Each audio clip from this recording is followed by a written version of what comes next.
Hola a todos y bienvenidos a una edición más de Conceptos Bíblicos. El título de esta semana es Crisis de Identidad. Esta semana comenzamos con una nueva serie de estudios basados en el libro de Isaías. No sé si sabes, pero el libro de Isaías es conocido como el Evangelio del Antiguo Testamento.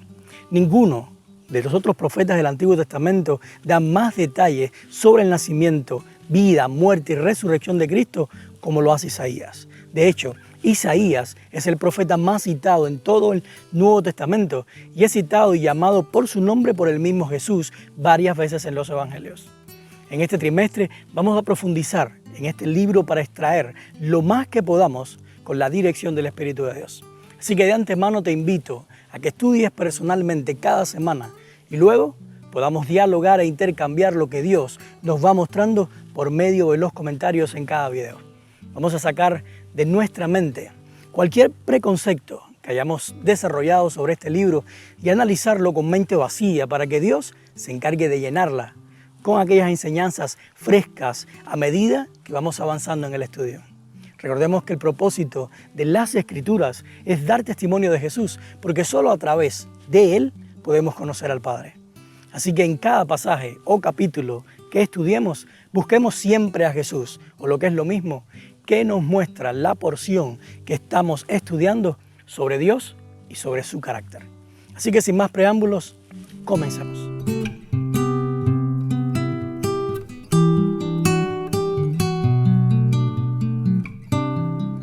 Isaías comienza mostrándonos cuál es nuestra realidad, o también pudiéramos decir cuál es la crisis de identidad por la que pasa cada ser humano está pasando o pasará en un momento determinado. Y dice, oigan cielos y escucha tu tierra, porque habla el Señor. Crié hijos y los engrandecí, pero ellos se rebelaron contra mí. El buey conoce a su dueño y el asno el pesebre de su Señor, pero Israel no conoce, mi pueblo no tiene discernimiento. Isaías 1 del 2 al 3. Hay tres cosas que quiero destacar de lo que Dios está diciendo por medio de Isaías. Número 1, lo que Dios iba a decir era importante tanto para los que habitan en el cielo como para los que habitamos aquí en la tierra. ¿Por qué? Porque todos somos hijos de Dios. Efesios 4:6 dice, un solo Dios y Padre de todos, que está sobre todos y por medio de todos y en todos. De alguna manera, el pecado nos ha hecho creer que si rechazamos a Dios, lo maldecimos o nos rebelamos contra Él, entonces Él deja de ser nuestro Padre. Porque Dios solo puede ser Padre de los que lo aman. Sin embargo, no hay nada más tergiversado que esto, porque el amor de Dios o de nuestro Padre no está condicionado a que nosotros lo amemos. Es más, no puede estarlo, porque como dice primera de Juan 4:19, nosotros lo amamos a Él porque Él nos amó primero. Así que es imposible que su amor esté condicionado al nuestro. Más bien, somos nosotros lo que nunca podríamos amarlo de no ser por su amor incondicional hacia nosotros. Número 2. Nuestra rebelión como hijos de Dios no tiene nada que ver con algo que Dios hizo o que haya hecho mal. El texto es claro al decir que Dios a todos nos creó o nos hizo nacer o venir a la existencia de la misma manera en que también a todos nos hizo crecer y desarrollar. Esto implica que Dios no hace ningún tipo de exclusión entre sus hijos. Dios no favorece a algunos mientras desecha a otros o desfavorece a otros. Jesús dijo que nuestro Padre hace salir el sol sobre buenos y malos, hace llover sobre justos e injustos. O lo que es lo mismo, nuestro Padre ama, bendice e intercede por todos sus hijos de la misma manera. Mateo 5 del 44 al 45. Y número 3, la rebelión ha provocado que nosotros quedemos en total ignorancia en cuanto al carácter de Dios. Tanto es así que los animales pueden identificar el amor de sus amos e ir corriendo a sus brazos. Pero nosotros, que fuimos el objeto de la manifestación del amor de Dios, al ser creados a su imagen y semejanza, hemos dejado de ver a Dios solamente amor, para que en su lugar ver un Dios de odio, de rechazo, venganza y hasta muerte. El gran problema de la humanidad es que ha dejado de ver a Dios como su Padre amante, para verlo como un Dios soberano y Rey del universo. Y por si esto fuera poco, la religión ha contribuido para fijar mucho más en nosotros esta imagen de Dios como poderoso, soberano y Rey. Y quizás te preguntes, ¿y qué tiene de malo esto? ¿Acaso Dios no es poderoso, soberano y Rey? Y la respuesta es sí. Por supuesto que Dios es poderoso, soberano y Rey. Pero antes que todo eso, Dios es nuestro Padre amante. Y esto es importante porque un Dios poderoso, soberano y Rey no tiene por qué ser cercano a nosotros. ni tiene por qué amarnos ni perdonarnos cuando nos rebelamos contra Él? ¿O es que alguno de ustedes conoce a algún rey soberano y poderoso? En nuestros tiempos pudiéramos decir algún presidente que ame y perdone a sus enemigos. Por supuesto que no. Y aunque existiera un rey o un presidente que en su corazón quisiera amar y perdonar a sus enemigos, no puede hacerlo. ¿Sabes por qué? Porque ese rey o presidente tiene que ser más fiel a una ley o a una constitución que a su propio corazón. Y ese no es Dios. Es por eso que Dios comienza su mensaje por medio de Isaías diciendo: antes que cualquier otra cosa, yo soy el Padre de todos ustedes. Y fue contra esa imagen de Padre que ustedes se rebelaron. Es por eso que Jesús, cuando vino a mostrarnos a Dios, siempre se refirió a Él como nuestro Padre. Y en más de una ocasión los llamó Abba, que es una expresión más cercana y de cariño, que la pudiéramos traducir hoy en día como nuestro papito. Y yo te pregunto, ¿dónde crees que se presenta más a Dios como Padre? ¿En el Antiguo Testamento o en el Nuevo Testamento? ¿Crees que esto pudiera tener alguna implicación en la manera en que Dios fue visto y entendido en cada uno de ellos? Cuando Dios es presentado en el Antiguo Testamento como Padre, ¿es visto como un Padre amante o como un Padre exigente? Y en el Nuevo Testamento, ¿es Dios presentado como un Padre amante o como un Padre exigente? ¿Crees que la manera de ver a Dios como Padre amante o como Padre exigente influyó en cómo el pueblo de Dios aceptaba a otras naciones, tanto en el Antiguo Testamento como en el Nuevo Testamento? ¿En qué periodo el pueblo de Dios fue más inclusivo y amante con otras naciones y culturas? ¿En el Antiguo Testamento o en el Nuevo Testamento? ¿Con qué Dios te relacionas tú? ¿Con un Dios poderoso, soberano y rey? ¿Con un Padre exigente o con un Padre amante? ¿Está influyendo tu manera de relacionarte con Dios en cómo te relacionas con tus semejantes, en especial con aquellos que no piensan ni creen como tú y con aquellos que son tus enemigos? Hay algo que me parece interesante del libro de Isaías, y es que aunque cada palabra fue dicha para confrontar un problema en el pueblo de Dios en ese momento en particular de la historia, las enseñanzas e ilustraciones que tienen realmente abarcan toda la historia de la humanidad. Es como tener una pequeña Biblia o una versión reducida de ella dentro de la misma Biblia. Si analizamos los versos del 2 al 9, podemos ver que lo que se describe aquí es un espejo de la caída del hombre, de lo sucedido en el diluvio, en la Torre de Babel, de Sodoma y Gomorra y de cada historia de rebeldía del pueblo de Dios, incluso hasta nuestros días. En otras palabras, Isaías describe el patrón de conducta del hombre con respecto a Dios y cómo esto afecta al entorno que lo rodea. Por ejemplo, el comienzo de todo siempre es Dios. Él es quien toma la iniciativa como nuestro Padre. Él es quien nos cría y engrandece. Ahora, esto nos lleva a la esencia del cristianismo, lo que significa ser hijos de Dios. Estoy hablando de una dependencia total del Padre. Es no obrar con mis propias manos o mis propias fuerzas, algo que repercute en mi crecimiento, sino descansar en que Dios provee para mí todas las cosas por amor y yo solo las recibo por gracia.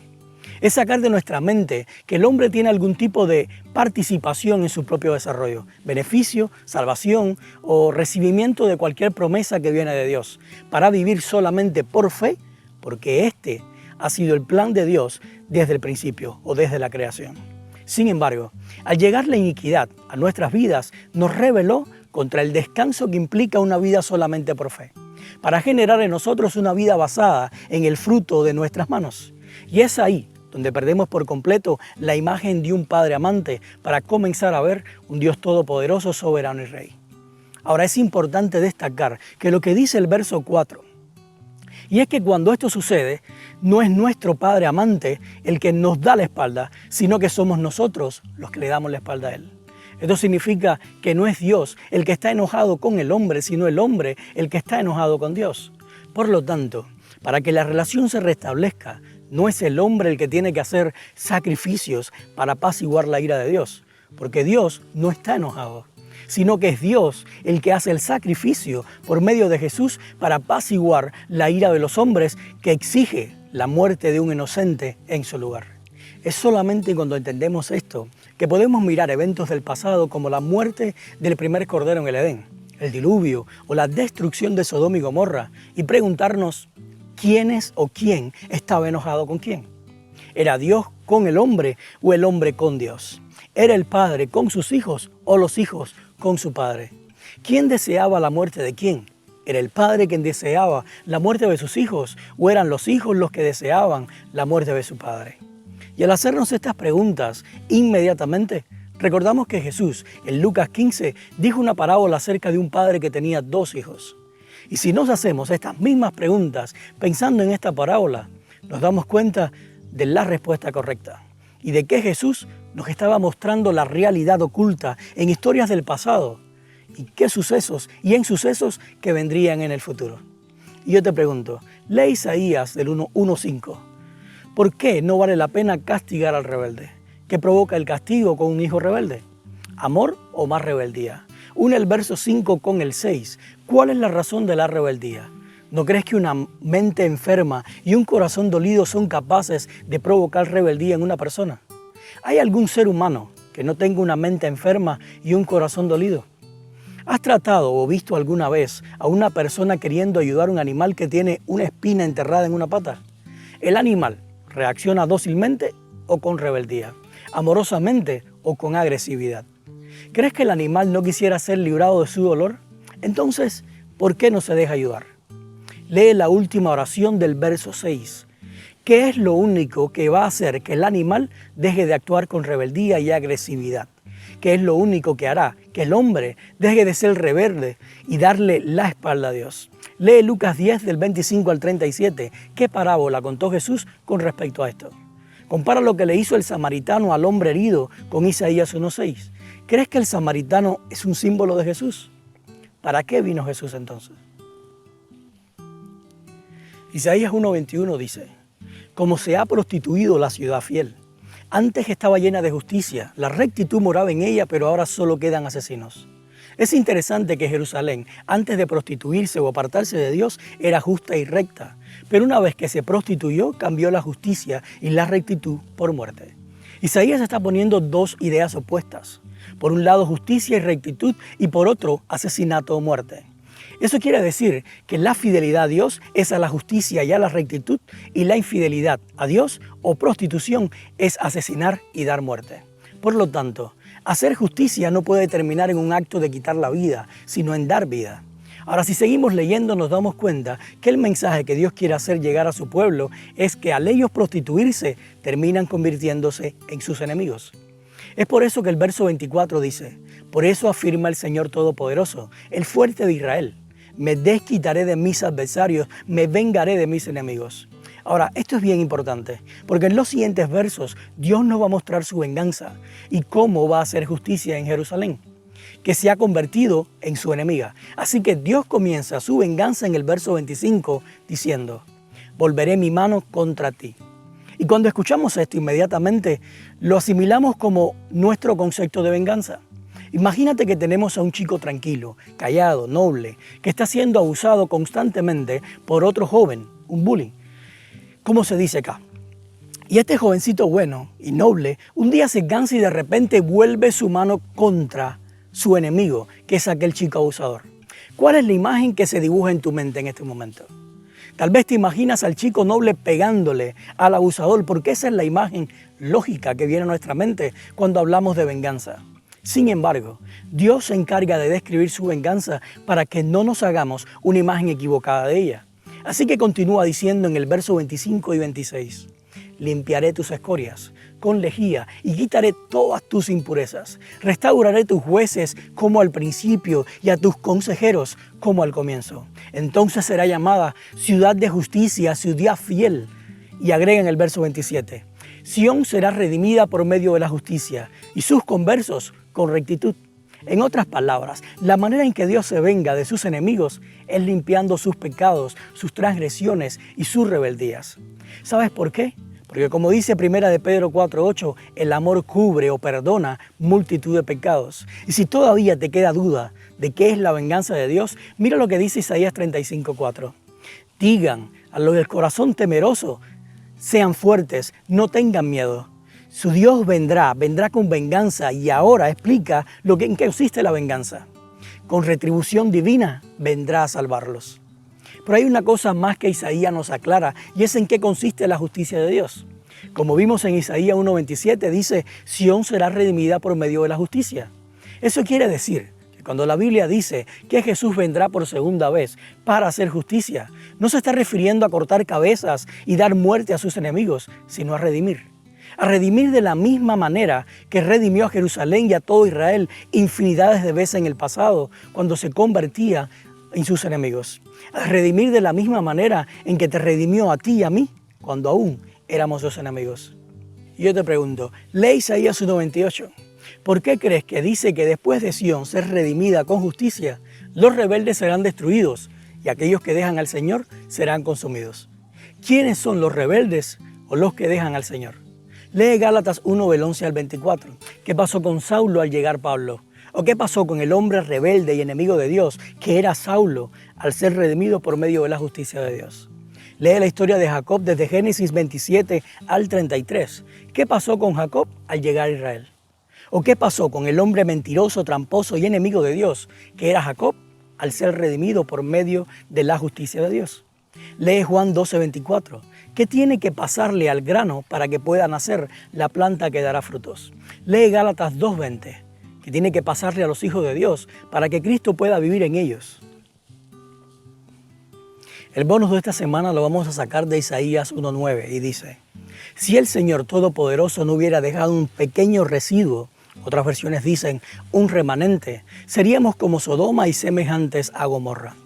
Ahora me llama la atención que la palabra que se traduce como dejado es el verbo hebreo yadar, y que según el tiempo en que está conjugado este verbo nos deja con dos interpretaciones bien interesantes.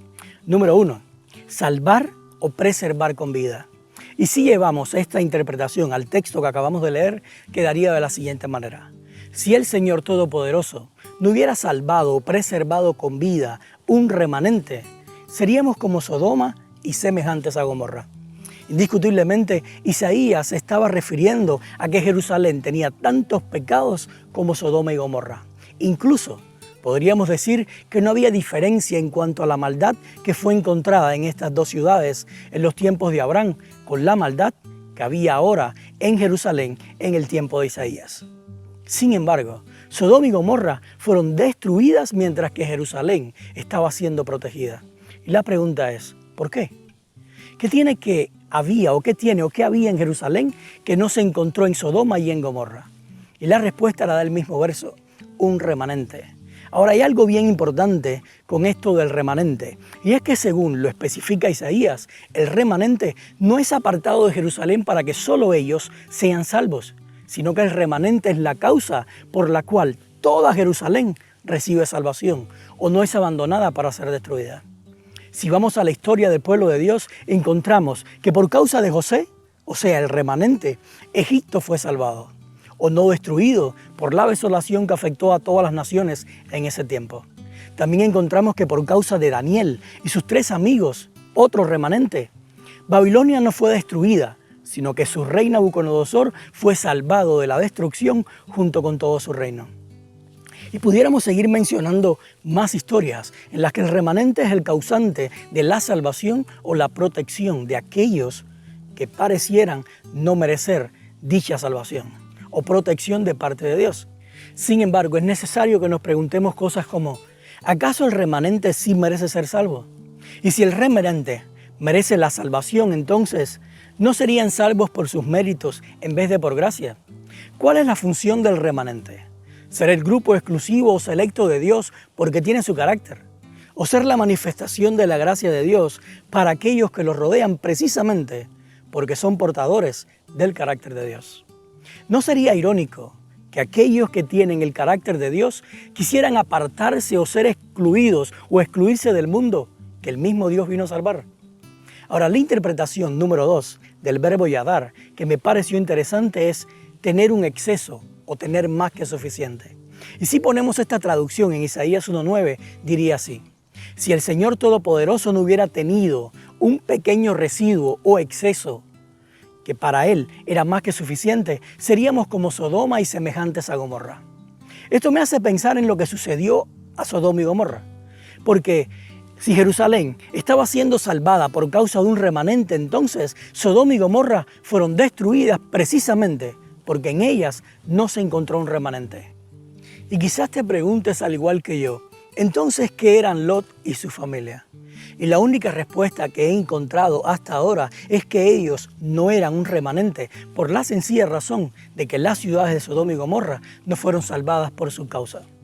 Hechos 16:31 dice, cree en el Señor Jesús y serás salvo tú y toda tu casa.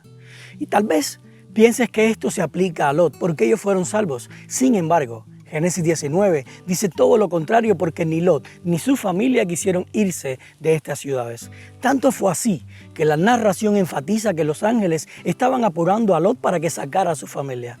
Pero este se demoraba. Y la palabra utilizada acá en el verso 16 significa cuestionar, ser reacio, rebelde, vacilar o demorarse con toda intención. Por lo tanto, Lot y su familia fueron sacados literalmente no porque ellos querían salir, sino porque eran parte de la familia de Abraham, quien sí creía en el Señor y que horas antes había intercedido ante Dios por su salvación. Lot no fue remanente ni para su familia ni para las ciudades de Sodoma y Gomorra, mientras que Abraham sí fue remanente para Lot y su familia. Por lo tanto, ¿sabes cuál es una señal segura del remanente de Dios? Que las personas que están a su alrededor o las ciudades donde ellos están son protegidas de la destrucción por su causa. Y no me refiero a ser salvos de una destrucción de un desastre natural, sino a la destrucción de sus almas o a la destrucción eterna. Y yo te pregunto, lee Génesis 18, del 16 al 33. ¿Qué estaba tratando de averiguar Abraham al darle diferentes números a Dios? ¿Convencer a Dios de no destruir a Sodoma y a Gomorra o averiguar cuál era el número mínimo de personas que Dios consideraba como remanente? ¿Por qué crees que Abraham no bajó más de 10? Lee Ezequiel 22:30. ¿Cuál es el número mínimo de personas que Dios considera más que suficiente para salvar a toda la tierra de Israel? ¿Crees que Dios cambió el número mínimo de su remanente? ¿Será que hay al menos un hombre que se ha puesto en la brecha en favor de la tierra para que sea salva? Hemos llegado al final del estudio de hoy y realmente hay tantas cosas para decir de este capítulo 1 de Isaías que no terminaríamos. Sin embargo, espero que con la ayuda del Espíritu de Dios hayas sacado muchas más enseñanzas de las que yo te he podido traer hoy. De hecho, me encantaría leer en los comentarios aquellas cosas que te impresionaron de este tema o que Dios te fue mostrando mientras estudiabas este capítulo y cosas que yo no haya mencionado. Compártelo en los comentarios y así podremos aprender juntos de la revelación que Dios nos da a cada uno. Que Dios te bendiga y nos vemos la próxima semana.